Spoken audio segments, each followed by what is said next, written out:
नमस्कार, मी सचिन गव्हाणे आपलं स्वागत करतो न्यूज टॉप 9 या बुलेटिनमध्ये। बुलेटिनची सुरुवात करूया दिवसभरातील मोठ्या राजकीय टॉप 9 बातम्या।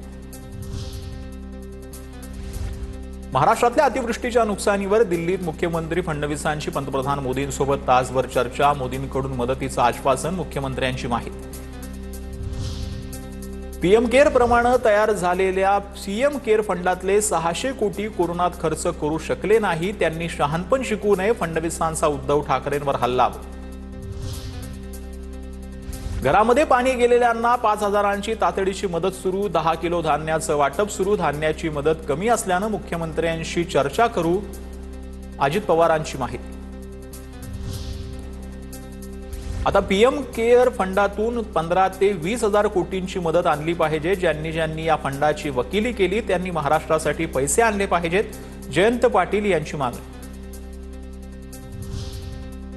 महाराष्ट्रातील अतिवृष्टीने झालेल्या नुकसानीबाबत गृहमंत्री अमित शहांना निवेदन, मुख्यमंत्री देवेंद्र फडणवीसांची माहिती। 50 लाख हेक्टरहून अधिक शेतीचं नुकसान, एनडीआरएफ कडून भरीव मदतीची मागणी।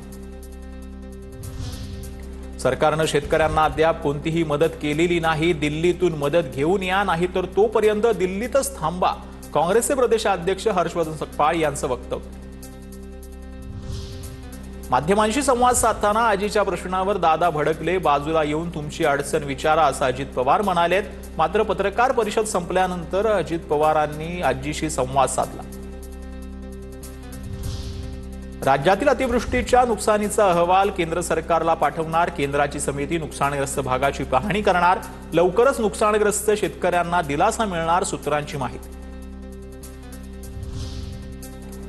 वर्ल्ड बँकेनं महाराष्ट्राला 4,100 कोटी देण्यासाठी मंजुरी दिलेली आहे। सांडपाणी प्रक्रिया आणि पुनर्वापराच्या प्लांटसाठी खर्चाला मंजुरी देण्यात आली। केंद्राच्या अर्थ विभागानं मंजुरी दिल्यानंतर मुख्यमंत्री देवेंद्र फडणवीसांनी ट्विट करत ही माहिती दिली।